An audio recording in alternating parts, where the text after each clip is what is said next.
cânta unei femei. Ba da, am înțeles, o să vorbim despre asta. Am înțeles că, apropo de chestia asta, da, corect. Am primit un filmuleț foarte frumos apropo de ce se întâmplă, cum funcționează mintea bărbatului, cum funcționează mintea femeii. Și tipul e criminal în a explica lucrul ăsta. Spune că e simplu. Mintea bărbatului e formată din niște sertărele. Nu? Niște cutiuțe. Și are o cutiuță pentru mașină. Are o cutiuță pentru job. Are o altă cutiuță pentru altă activitate a lui. Are o cutiuță pentru familie. Are o cutiuță pentru amantă. Are o cutiuță pentru alte chestii. Deci, fiecare există multe cutiuțe care nu se ating. Regulă de bază. Nu se ating. N-are nicio treabă mașina cu nimic. Fiecare e la locul ei. Acum, pe de altă parte, la femeie, nu e ca cutiuță, e ca un ghem de sârmă.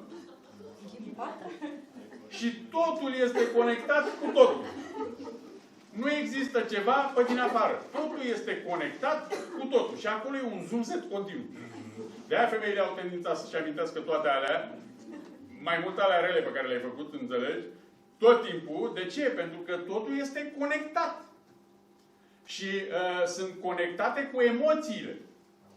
Deci totul are un backup, o emoție.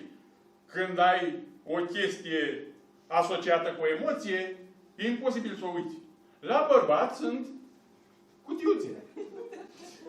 Nu sunt conectate și, sincer, nu prea ne pasă. Deci, de-aia avem tendința să uităm lucruri, înțelegi? Dacă nu-ți pasă, e acolo într-o cutiuță, ok.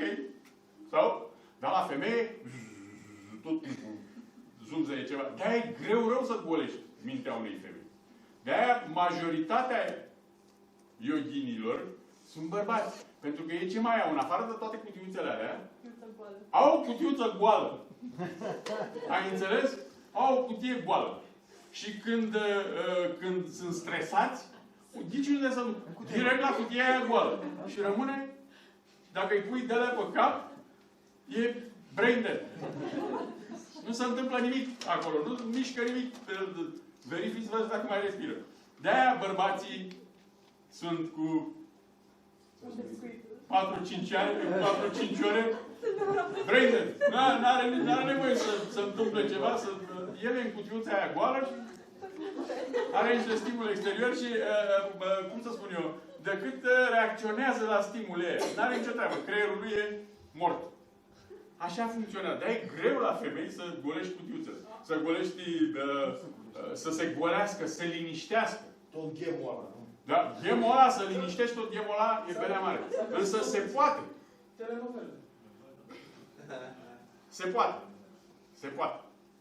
Sunt din ce în ce mai multe femei care se ridică vibrațional. Din ce în ce mai multe femei. Ceea ce e un semn bun. Nu?